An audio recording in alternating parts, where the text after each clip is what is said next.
सबसे पहले बिस्मिल्लाहिर्रहमानिर्रहीम सब पढ़ लीजिए।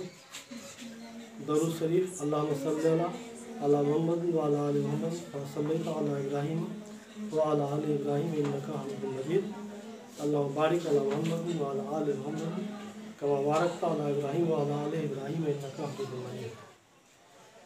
ये उर्दू का क्लास बराए फ़रोग़ उर्दू के लिए ये शुरू की गई है। ये इसलिए शुरू की गई है कि बच्चे उर्दू की क्लास में बहुत कम जाते हैं। उर्दू के तालीम पर बहुत कम जोर दिया जाता है। आज यही बच्चे जब बड़े हो जाते हैं, बड़े होने के बाद जब कभी नौकरी पेशा वगैरह में जाते हैं तो उसको उर्दू की ही कमी महसूस होती है और उर्दू के ही वजह से उसको पछतावा आता है। उर्दू के बारे में तो बहुत बड़ी दास्तान है, लेकिन थोड़ी सी बात हम आपको बता दें कि उर्दू ख़ास करके ये हिंदुस्तान से ही ये बनी है। इसके अंदर में उर्दू, अरबी, संस्कृत और क्या नाम है फ़ारसी और यहाँ की जो क्या नाम है इलाकाई ज़ुबान है उसको मिला करके उर्दू बनी। उर्दू हिंदुस्तान से ही शुरू हुई और ये पूरी दुनिया में चल रहा है। उर्दू के तालीम के लिए क्या नाम कमरा जमात में या कमरा जमात से बाहर इसके अंदर में भी इसकी पढ़ाई होती है और ये लोग इसको जानने के लिए जो है ओपन से यानी कि दूरस्थ शिक्षा द्वारा ओपन यूनिवर्सिटी के भी जैसे जरिया लोग पढ़ाई लिखाई करते हैं और ज़्यादा से ज़्यादा इसको जो है सो क्या नाम है सर्टिफिकेट लोग हासिल करते हैं। उर्दू की पढ़ाई यही नहीं कि सिर्फ उर्दू के लिए है या सिर्फ कुरान और हदीस के लिए है। उर्दू में अभी साइंस भी, SST भी, तवारीख, जोग्राफिया और दीगर जितनी भी दुनिया की जितनी भी किताबें हैं सभी किताबों का तर्जुमा उर्दू में भी आता है और उर्दू पढ़ना बहुत ही आसान है। हम जब निकलते हैं घर से बाहर लोगों के पास जाते हैं तो पता चलता है कि उर्दू के टीचर और भी कोई दूसरे क्लास में मशगूल रहते हैं और उर्दू को पढ़ाने में तवज्जो नहीं देते हैं। और तालिब इल्म का भी है और गार्जियन का भी है कि ये लोग उर्दू के तालीम पर बहुत ज़्यादा तवज्जो नहीं देते हैं। हिंदी इंग्लिश तालीम पर तवज्जो देते हैं। आगे चल के उर्दू नहीं रहने की जैसे वजह कर बच्चे बीच में ही पढ़ाई छोड़ करके चले जाते हैं, क्योंकि हिंदी इंग्लिश की तालीम तो बहुत ऊंची तालीम होती है। उस तालीम में बहुत मुश्किल होता है उनको। मुश्किल होने की वजह से जो है सो ये क्या करता है लोग कि क्या नाम है पढ़ाई बीच में जैसे छोड़ देता है। लेकिन उर्दू की जो पढ़ाई होती है ऐसी पढ़ाई होती है कि उसमें बीच में तालीम से भागने का कोई जरिया और सिलसिला ही नहीं रहता है। ये ऐसी तालीम है। तो सबसे पहले हम आपको बता दें कि उर्दू में अलिफ रे पेश उर और दाल वा उल्टा पेश दू, जो यहाँ लिखा हुआ है अलिफ रे पेश उर और दाल वा उल्टा पेश दू, उर्दू का ये हिज्जे है। बहुत सारे बच्चों को या तालिब इल्मों को या मौलम को भी जो उर्दू से की बहुत सारी तालीम हासिल कर ली है वो भूल जाते हैं, आगे पढ़ते पढ़ते भूल जाते हैं उर्दू का हिज्जे क्या है। हिज्जे कहते हैं स्पेलिंग को। उर्दू में ख़ास करके क्या नाम है इमला का दुरुस्त होना, सही सही लिखना, खुश खत लिखना, इसके लिए हम लोग मश्क करते हैं। और हम लोग अगर एक बार मश्क कर लेते हैं, एक ही बात को बार बार लिखने को मश्क कहते हैं, तो हमको हमें ये पता है कि हम लोग भी पढ़ाई लिखाई किए और उससे क्या होता है कि वो उसमें खुश खत भी हो जाता है और उसके बच्चों के जहन में आ जाती है बात कि कौन सा हर्फ से कौन सा जो है लफ्ज़ तैयार होगा। उर्दू में ख़ास करके जो हर्फ है वो 37 हर्फ है, जैसे अलिफ, बे, पे, ते, टे, से, जीम, चे, हे, खे, दाल, डाल, जाल, रे, बड़ी रे, जे, बड़ी जे, सीन, बड़ी सीन, साद, जाद, तो, जो, ऐन, गैन, फे, काफ, काफ, गाफ, लाम, मीम, नून, वाव, हे। लाम अलिफ हमजा छोटी है बड़ी है। इस तरह से ये उर्दू का ये हर्फ हुआ। इस उर्दू में बहुत सारे हर्फ जो हिंदी के मिले जुले हैं वो क्या क्या है, जैसे बे में लगा भे, ते में लगा थे, टे में लगा ठे, जी में लगा झे, ये सब हम जैसे क्या नाम है, जी में लगा झे, झे से झोला लिखते हैं। इस तरह से ये हर्फ जो है तो कुल मिला करके इसमें भी बहुत सारे हर्फ उसमें जैसे मिले हुए हैं, कुल मिला के ये 16, 17, 15, 16 हर्फ है इसके अंदर। इससे हम लोगों का ये सब जो सब तैयार होता है। उर्दू अभी पूरी हिंदुस्तान ही नहीं बल्कि पूरी दुनिया में ये कमाल जो सब मचा रहा है। इसको याद करना, खुशखत लिखना, हमको हम ये समझते हैं कि जो बच्चा लिख लेगा वो कभी ज़िंदगी भर नहीं भूलेगा, अपने पढ़ेगा, अपने छोटे भाई बहन को पढ़ाएगा और अपने आने वाले नस्ल को भी पढ़ा लेगा। लेकिन अगर इंग्लिश की ही तालीम में अगर जाएंगे तो वो ज़रा सा आगे जा कर के फिसफिसा जाएगा और वो आगे बढ़ नहीं सकता है। इसके लिए ये जो है सो ये लगाया गया है। अब उसमें हर्फ तो हम आपको बता दिए कि उर्दू के कितने हर्फ हैं।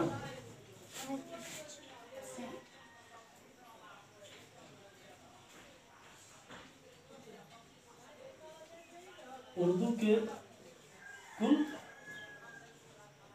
37 हर्फ हैं, बाकी हिंदी के हर्फ। ठीक है, कई हर्फों को मिला करके क्या बनता है, लफ्ज तैयार होता है। कई हर्फों को मिला करके जिसको इंग्लिश में क्या कहते हैं, वर्ड कहते हैं। इंग्लिश में क्या कहते हैं, वर्ड कहते हैं। वो लफ्ज की कितनी किस्में, 2 किस्में हैं। लफ्ज की कितनी किस्में हैं, 2। सबसे पहले लफ्ज किसको कहते हैं, लफ्ज उसको कहते हैं जो आदमी मुंह से आदमी बोले, चाहे वो मानीदार हो या बेमानी हो, उसको लफ्ज कहते हैं। लफ्ज के मानी फेंकने के हैं। फेंकने का मतलब मुंह से जो हम बोलते हैं, हम लोग बाकी सारे लोग को कान से सुनते हैं यानी लुकते हैं। हम क्या करते हैं, मुंह से फेंकते हैं। लफ्ज के मानी बोलने के मानी है फेंकने के। बात समझ में आई। और वो ये है होता है 2 तरह का होता है। लफ्ज की कितनी किस्में हैं, 2 किस्में। वो 2 किस्में कौन सी है, लफ्ज की 2 किस्में। एक होता है मौजू और दूसरा होता है मोहम्मद। मौजू कहते हैं जिसके मानी हो, और मोहम्मद कहते हैं जिसके कोई मानी नहीं हो।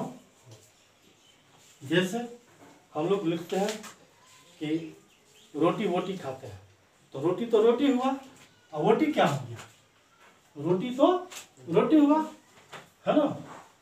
जैसे रोटी है ना, इसमें आते हैं वो वोटी है ना। उसके बाद किताब, इसमें आते हैं तो वताब हो जाता है ना। किताब वताब, गाछी वाछी, सरक वरक, कलम वलम है ना, कपड़ा वपड़ा, ठीक है, बस्ता वस्ता, स्कूल उसकूल कहते हैं ना। तो ये हुआ मौजू और मोहम्मद। लफ्ज की 2 किस्में होती है, मौजू और मोहम्मद। इसको भी समझना जरूरी है, क्या कि मोहम्मद भी हम लोग मिला करके बोलते हैं, इसलिए इस बात का जानना भी जरूरी है। मोहम्मद का मानी नहीं होता है, लोग ऐसे बेमानी बोलते हैं और मतलब क्या नाम है इसके, मौजू के मानी होते हैं। तो मौजू और मोहम्मद, इसमें हम लोगों को एक बात का यानी कि क्या नाम है, जहाँ जो दिक्कत हो, हम जब इसको कहीं शेयर करते हैं तो अगर किसी को कोई दिक्कत होता है तो वो इसको कमेंट बॉक्स में भी इस बात को लिख करके शेयर कर सकता है।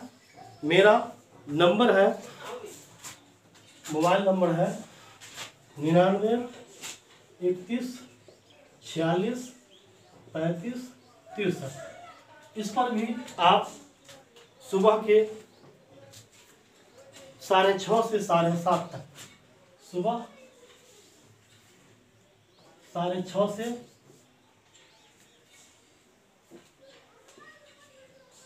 7:30 तक आप फ़ोन करके हमसे कोई भी मशवरा कर सकते हैं, कोई भी मानी पूछ सकते हैं। जहाँ जो दिक्कत हो हम आपका भरपूर मदद करेंगे।